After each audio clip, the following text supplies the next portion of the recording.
récapitulatif du show de la FCL de samedi le 8 avril. Ouais! La MWO a pu le contrôle de la FCL, puis ça n'a pas fait l'affaire de Maloun. Tiens, Maloun. Premier combat. On devait avoir Max Lemire contre le gars du train. Parce que, tu sais, Malone, il était tanné du gars du train. Il savait que si Max se battait contre lui, c'en était fini. Mais, quand le combat est arrivé, les bourdons sont arrivés, puis ils ont pris la place du gars de train. Ouais, ils se sont battus à sa place. Ça, là, c'est vraiment nice de leur part. Puis là, Maxime, il en a pogné un, il a pogné l'autre, il en pogne un, il le jette sur l'autre, il les empile un par-dessus l'autre. Chop un, chop l'autre, passe d'un à l'autre. On aurait dit une volée de claques. C'était tellement le fun. Un moment donné, il les a toués dessus lui. Hop, il les lance. Puis il finit par gagner son combat. Mais Maloun a envoyé un de ses goons. Mais les bourdons, ils n'ont pas laissé faire ça. Ils les ont renvoyés. Max a fait signe aux bourdons. Ils se sont tous les deux rendus sur le ring avec Max. Max a pris leurs mains. Puis ils les a levés dans les airs en solidarité parce qu'ils les aiment puis qu'ils sont hot. Parce que, tu sais, Max, c'est un vrai face. Puis on l'aime. Ouais! Deuxième combat, on avait les Bodyguards contre Classic Light. Yeah! Au début, c'était censé être Cédric O'Connor puis Buddy Greg contre Taserlight puis Matt Classic. Mais Robbie Hennessy, qui était du côté des Bodyguards, a décidé de tout prendre en main parce que lui avec était bien blindé. C'est ça que ça fait quand on vend la peau de l'ours avant de l'avoir tué. Ça commence avec Robbie pis Matt Classic. Un chop de la part de Classic. Plusieurs coups au visage. Robbie envoie Matt au sol. Les deux sortent du ring. Ils se battent en dehors du ring. Ils remontent sur le ring. Robbie fait une corde à linge à Matt. Oh, ça fait mal! Il pogne Matt au cou, il le lève, il le lance au sol. Après ça, Matt Classic envoie Robbie à terre en sautant et en le poussant avec ses jambes. Il le prend ensuite, il le lève, il le jette au sol. Claque au visage de Classic. Après ça, Robbie, il pogne dans un coin puis il frappe au visage lui avec. Matt est adossé au câble. Robbie prend Matt, il le jette au sol encore une fois. Matt se relève. Plusieurs coups ont échangés. Puis là, Robbie sac un coup à Matt à la ceinture. Oh, ça vrai que ça fait mal pis c'est bien traite. Il était là en soutien. Puis Classic Light ont gagné. Yeah! Robbie Hennessy était tellement à terre qu'il a roulé sur le ring pour sortir du ring jusqu'en bas puis s'en aller en roulant. Ah! Yeah! Classic Light! Troisième combat, on avait le révérend Gil Reno de la Rédemption avec El Magua contre Mark Storm de Genesis. Yeah! Puis là, le combat a évidemment commencé avant le son de la cloche parce que le Magua était trop pressé de commencer. C'est pas correct ça, le Magua. C'est pas fair play. Sauter dans le dos de son ennemi quand ça n'a pas commencé. Tain, le Magua. Après ça, le combat a commencé. À un moment donné, Marc se retrouve en bas du ring. Puis là, le révélant, il pointe par la tête, puis il fait rebondir la tête comme un ballon sur le ring. Il pète encore. Et il devait avoir des cloches, puis pas à peu près, puis pas parce que c'était Pâques. Plus tard sur le ring, le révérend, il tord la main, puis le bras de Marc, il couche à terre, il tord encore la main, puis il lui écrase le cou avec son pied. Ça non plus, ça n'a pas fait du bien. Puis là, ça, plus tard, Marc est devant le Magua. Puis là, le révérend arrive pour l'attaquer de dos. Marc se tasse, puis c'est le Magua qui reçoit le révérend d'en face. Après ça, plus tard, Marc saute de la troisième corde et saute sur le Magua. Ouais, il remonte sur le ring. Coup de tête du révérend. Défaite de Mark Storm. Après ça, après le combat, Storm est à terre. Le Magua, il le rejette à terre. Puis là, le révérend puis le Magua, ils ont pris le bâton avec le pancarte de rédemption. Ils ont arraché les pancartes. Ils ont pris le bâton. Puis ils ont battu Mark Storm avec. À terre! C'est pas correct, ça! C'est des traites, gang de pas fin! Ce que vous méritez, là, c'est ça! tenez-vous les bourdis. Marc est complètement sonné. Le révérend puis le magot, ils l'ont pogné. Puis ils l'ont emmené hors du ring au lieu de le laisser traîner là. Ils l'ont sorti. Marc, on est avec toi. 4e combat. On a le champion de la NSPW, Carl Chabot, contre Razor Révolution. Là, on a Razor puis Maloon qui arrive sur le ring. Mais quand ils sont passés à côté de moi, j'ai défié Razor puis Maloon avec ça. Razor s'est sauvé comme un poltron. Puis Maloon, il m'a regardé en faisant... Attends, toi. Toi pis moi, sur le ring. Tu vas voir, tu vas y goûter. Ça va faire mal. T'as le cousin Carl Chabot qui arrive sur le ring. Tout le monde applaudit. Il est là sur le ring. Il regarde d'un bord. Tout le monde crie « Ouais! » Il regarde l'autre bord. « Ouais! En avant! Ouais! » Il a fait réchauffer la salle. C'était malade. Tout le monde l'acclamait. Ouais, partout! Yeah! Puis là, les autres Chabots sont venus l'accompagner, mais ils restent autour du ring parce que c'est pas le combat, bien évidemment. Mais là, t'as Double D qui arrive avec le trophée de la FCL dans le cou. Et Seigneur, moi j'aimerais pas ça tomber dans l'eau avec ça. Et là, lui arrive, il essaie de voler la ceinture de championnat à Carl Chabot. Parce que lui avec, il veut sa chance. Il regarde Maloon, il dit « Je veux ma chance ». Fait que là, Maloon a changé le combat. Au lieu d'être du 1 contre 1, il a mis ça à 3.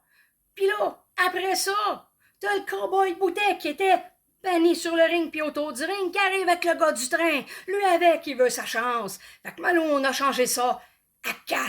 1 contre 1. Fait qu'on a, voilà, Razor puis WD qui commence contre Chabot puis cowboy Boutet. Razor est à terre, puis là, Maloon n'y sans me dire de quoi à l'oreille. Je le trosse pas, lui. Après ça, Cowboy Boutet court après Maloon autour du ring, puis Maloon se sauve comme un peureux. Évidemment. Puis là, Double D attaque Chabot. Carl lui fait plusieurs passes. Double D lui sac un pied d'en face. Double D saute sur Carl. Puis celui-ci pogne Double D dans les airs, le lance. Ensuite, il pousse Double D au sol. Puis, avec un élan, avec les câbles, il pousse ensuite les deux autres adversaires en bas du ring. Razor, il pogne le cowboy, puis il se jette sur le dos avec. Bam! Après ça, Chabot pogne Razor par le dos. Il colle au câble, puis il lui sac 10 coups à la poitrine tout en étant derrière lui pendant le temps. Bam! Bam! Ha ha ha ha! Tiens, Razor! Puis là, les deux autres sont sur le tapis pendant ce temps-là. Puis là, il y a un coup de Double D à la ceinture à Chabot. Puis là, il saute dessus de la 3e corde. Puis il met le cousin au sol. Cowboy Boutet attrape Double D et joncle avec. Pfou, hey, on sait plus où ce qui est rendu tellement qu'il va vite. Mais là, il finit au sol avec Double D. Cowboy, il reste à terre. Razor, il remonte sur la ligne. Lève Double D. Ensuite, Double D, un double coup de pied à Razor. Puis là, Razor le pogne à la gorge, puis il le projette au sol. Bam! Puis là, le cowboy Boutet, il se bat contre Razor, mais il t'offre pas longtemps. Encore quelques passes entre les lutteurs. Cowboy réussit à mettre Razor au sol, mais Razor se libère. Ensuite, Carl Chabot contre le cowboy. À la fin, Razor pogne son élan et le sac à terre. Bam! Pogne le cousin au cou. Cowboy contre Chabot. Chabot lance Double D. Ha!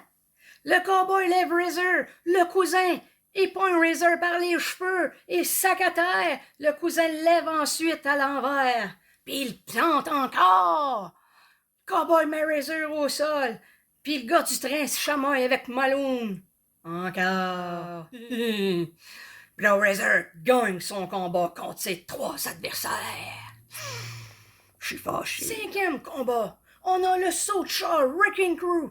Tom, la justice, champion de la SCL, et Jeff Sander contre Sean Mason. Sean Mason, à son entrée, se fait pogner dans le dos par Jeff Sander. Puis Tom envoie Sean au tapis. Ils font plusieurs passes. Plus tard, Mason est couché face à terre. Puis Tom lui tient les jambes croisées autour de ses jambes à lui. Il peut plus bouger. Puis là, Jeff arrive pour le finir. Il est en bas du ring, puis il s'en vient. Mais là, Max Lemire arrive puis fait free Jeff Sander. Il s'est posé comme un lâche, mais Colin que je les ai vus de proche. Oh oh! Tu te tasses en maudit. Puis là, enfin, le combat devient équitable. Mason pogne Tom la justice, le lance au tapis. Mason grimpe de la troisième corde pour le finir. Mais il y a un autre goon de la NWO qui arrive. Puis là, Tom la justice finit par gagner contre Shawn Mason en le mettant en soumission. Sixième combat, on a Léo Sunshine et Vlada contre les Chabots! Yeah! Eux autres sont hot, les Chabots, pis ils ont même du foil aux mains. Ça protège. Fait que là, Léo arrive avec sa grosse horloge dans le cou. Pff, elle tombe à terre. Il vient de perdre sa bébelle. Hein, tombe pas dans l'eau avec ça, hein? Là, on a Vlada qui fait une clé de bras à un des Chabots, mais là, il arrive à la mettre au sol, bam! Puis là, elle se relève, elle met l'autre Chabot au sol. Fait qu'à un moment donné, on a Léo puis Vlada sur chacun sa botte. Ça s'échange les coups, ça finit plus. Un moment donné, il y a un accalmie. Puis là, elle lève les yeux, puis elle me regarde. Fait que je la regarde, puis j'y montre ça. Puis elle me fait, hein? Ah ouais, tu viens de me défier, ma grande. Tu créeras pas ça, parce que la prochaine fois, toi et moi, dans le ring. Tiens-toi les portiers. Puis là, on a un des Chabots qui bat Léo pis les Vladons en même temps. Ouais! Mais tu sais, il y a Double D qui est avec eux autres. Puis lui, il tourne autour du ring. Puis il va te partir un des Chabots. Maudit pas fin. Fait que là, un moment donné, t'as Léo pis Vlada, tous les deux sur les Chabots. Puis le cousin Carl Chabot arrive. Puis là, les Chabots gagnent à la fin. Yeah! Les Chabots ont gagné! Il y a là une des Chabots. Ben, les Chabots, ils ont brandi le trophée de la FCL des airs. Double D, il était pas content. Dans vos dents. Dernier combat. Michel Plante, dans le gauntlet. Ouais! Peu importe les adversaires que Malouni a mis d'en face, ben Michel, il les a toutes vaincus. Que ce soit Sean Martel, Buddy Gregg, Razorlight, Chabot, Cédric O'Connor, le Destructeur, Magua pis Gil Reno, il les a toutes battus. Puis à la fin, il est resté avec Beru. Mais il l'a battu, Beru. Pendant le combat avec Beru, Michel, il pogne Beru, il le lève des airs, il tombe au sol, bam, mais ils sont étourdis. Plus tard, Michel y est face au câble, pis là, ben Beru y arrive, pis il sac des coups de pied dans le dos traîtreusement. C'est pas correct, ça, Beru. Mais Michel est surviré, pis il l'a tout arrosé. Beru était pas content. Fait que là, Beru, pis Michel, ils s'échangent quelques coups. Pis là, à un moment donné, Michel, il est assis, dos au câble, pis y a un arbitre qui vient l'immobiliser pour que Beru vienne le finir. Beru est en bas du ring, pis il s'en vient en courant, mais Mason, Sean Mason, il est arrivé, pis il a donné des coups à Beru. Pendant ce temps-là, Michel, il a pu se libérer du pas fin arbitre. C'est pas correct, ça. Pis là, ben, Michel a fini par gagner contre Beru. Puis là, après ça, Claude Malone arrive avec Tom la justice. Puis Malone, il est fâché. Il est pas content. Il a dit à Sean Mason qu'il était banni de la SCL parce qu'il a aidé Michel dans son combat. Puis il a dit à Michel qu'il n'aurait pas son championnat. Puis c'est pas correct, ça. C'était mauvais perdant, Malone. Puis après ça, ben, Malone y a rajouté « J'ai le contrôle de la FCL, c'est moi qui décide !» en gesticulant, puis tout. Pendant ce temps-là, ces deux gars étaient sur Sean, puis sur Michel, en train de les battre puis de les écraser sur le sol. Soudain, Azael arrive, ouais! Puis là, elle a dit à Malone, « T'es pas le chef de la FCL, c'est Jessie, puis moi, ben, je suis devenue la nouvelle directrice générale de la FCL. Fait que Mason, t'es pas banni. Puis Michel, ben, tu vas l'avoir, ton combat en championnat. » Malone, il était fâché. Il y avait ces deux goons de la MWO de chaque bord de lui. Puis là, il sautait sur place, puis il gesticulait. Tu sais, quand on dit non à un enfant, puis il est reparti en boudin. Tu sais, Malone, quand on nous dit non pour qu'on perd, on pique pas sa crise. Mais tu sais, on t'aime pareil, Malone. Mais faut pas le dire trop fort, parce que ça te rendrait trop sympathique. Fait que samedi, le 13 mai prochain, manquez pas ça, Michel, il nous invite à son combat de championnat. Ouais! Où ça? À Shawinigan. Ah, pis ben, Malone, Je t'attends pour ton entrevue. J'ai déjà 3 autres lutteurs qui ont accepté de me rencontrer. Ils ont pas peur, eux autres. Tu sais, je te ferai pas mal. Au contraire. Fait que... Manquez pas ça, le 13 mai! Ouais! Venez-vous les pour dire!